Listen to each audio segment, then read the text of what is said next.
Hello fellow Murdlers! Today is Monday, February 26th, 2024, and today we have the one with traces of potassium bicarbonate. Really hope that's a Friends reference. I'm going to assume it is. Today is a Monday puzzle, so it's a little easier. If you've been struggling with the last few or just getting into the game, today's a great day to jump in and learn. So as always, we have our suspects, locations, and weapons, and each suspect can only bring one weapon to one location. So that means each of these is individual assignment, and everything in the intersection can only exist once. So in this case, we're working through this grid. If we want to say somebody was not somewhere or did not have something, we can mark it with an X. If we want to mark it with a check, we can do so with 2 clicks.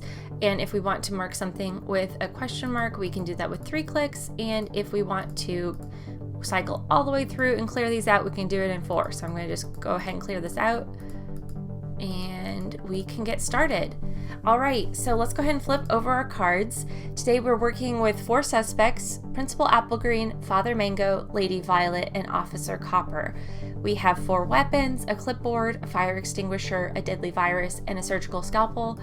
And we have 4 locations: the richest patient's room, the roof, the break room, and the waiting room. Let's go back to suspects and let's dive into our clues and evidence. As you can see, we've got this red clue at the bottom. A fire extinguisher was used to commit the murder. This means we don't have any statements to review. All of the evidence is right here, and we're going to be able to solve the puzzle from everything in this little yellow box here. And we also know that once we figure out who has the fire extinguisher, we have our murderer. However, we still need to make sure we have their location as well. So let's dive in. Analysts discovered traces of a weapon made of paper on the clothing of Lady Violet. So we already know the suspect that we're working with. We don't need to figure that out. So let's go ahead and look at the weapons. Just looking at these, I'm assuming the only one that would have anything to do with paper is a clipboard. And sure enough, we see it was made of paper and wood. Let's go ahead and check through just to make sure that there aren't any other weapons that were made of paper. We've got metal, chemicals, and metal again. All right, so we are in good shape, and we can say that Lady Violet had the clipboard. So we can go ahead and mark the check there at the intersection between clipboard and Lady Violet. And what I'm doing here is I'm saying that no other suspect had the clipboard, and Lady Violet did not have any other item or any other weapon. That's what these X's entail. So we can go ahead and cross this off. Now we have a sharp scratch mark was discovered behind a vending machine. So let's start with location, look for vending machines. I'm going to assume we're dealing with either the break room or the waiting room. And if I look at the break room, sure enough, vending machines. Let's again just double check. Nothing about vending machines. So we know that we're dealing with the break room. So we're doing weapon and location. So we'll be working in this grid once we have this information. So let's go ahead and look at the weapons. We're looking for something that leaves a sharp scratch. Could be the clipboard because we don't know Lady Violet's location yet. So let's just start here. I don't see anything about a scratch. No. Nope. Here we go. Last but not least, we have the surgical scalpel. Evidence of this: look for a sharp scratch mark left behind. All right, so now we know that we have the surgical scalpel in the break room. So we can go ahead and find that cross point here, the intersection between these two. And again, just as we did with Lady Violet's clipboard, we can go ahead and rule out any other weapons in this location and any other locations for this weapon. There we go. Now, this also gives us one additional piece of evidence. Since each suspect is tied to a unique weapon and each weapon is tied to a unique location, and all of these are intertwined in this way, we know that Lady Violet could not have been in the break room because she had the clipboard, and for her to be in the break room, she has to be able to have the scalpel.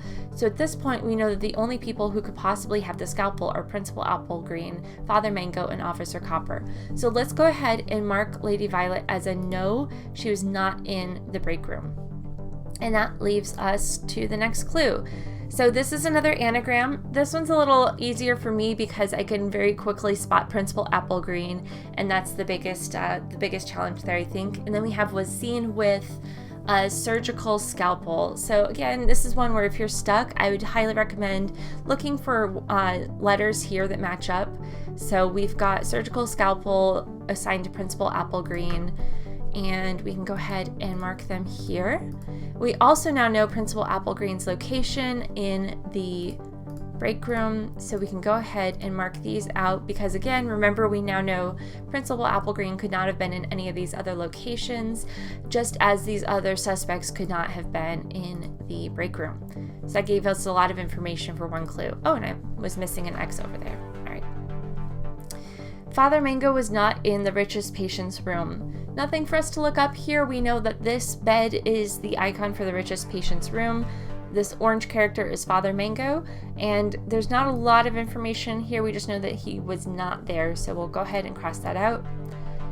Analysts discovered traces of a weapon made of chemicals on the clothing of Officer Copper. So this one's a little trickier. We've got a weapon made of chemicals, so similar to the weapon made of paper where we went up and looked here. So the one thing I was thinking originally was the fire extinguisher. That came to mind immediately, right? Because we see this potassium bicarbonate. But one thing you have to be careful about is extrapolation. I think that's like the biggest risk in the game.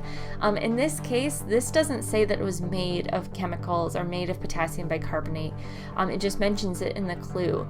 And the clue did give us a pretty descriptive thing. It said it's made of chemicals. So let's look at the deadly virus, and sure enough, we've got made of chemicals here. So just remember, if you're getting stuck on these or having trouble, make sure you're not applying any additional logic. It's almost easier if you just pretend that this is a very closed universe in which you don't know anything other than what is being told to you. I think it's the outside knowledge that can kind of get folks at times. So we've got Officer Copper, deadly virus, and this is really informative because we now also know that Father Mango had the fire extinguisher, which means that Father Mango is our killer. The only thing is we don't yet know where Father Mango was, so we do need to keep working our clues, but this is really exciting. We at least have our who, so let's go ahead and mark in Father Mango, and we know also with a fire extinguisher, so we're just looking for that where at this point. All right, so we can cross this off. A medium weight weapon was found on the roof. All right, so let's look at weapons. We see that the clipboard is medium weight, but let's just double check, make sure there aren't any others that satisfy that requirement. And there are not. So we now know that Lady Violet, as she was the one with the clipboard, was on the roof. And this, I think, is going to give us our solve. So I'll just stick with Lady Violet for a moment. We know that Lady Violet was on the roof. And we now know that there's no other place that Officer Copper could have been. So we can go ahead and mark them as being in the richest patient's room. And that means that Father Mango was in the waiting room. So we can go ahead and solve, but you know me, I really love having my grid completed. So I'm going to go ahead and do that real quickly. So just kind of filling these in, we've got the virus and Officer Copper in the richest patient's room. We've got the fire extinguisher in the waiting room, and that is our murder weapon and murder location. And we've got the clipboard on the roof. And so that completes our grid. So let's go ahead, we'll make our accusation. We've got Father Mango with a fire extinguisher in the waiting room. Were we right? We were right. Awesome. Thanks so much for joining. I hope this was a great walkthrough for you, and we'll see you tomorrow.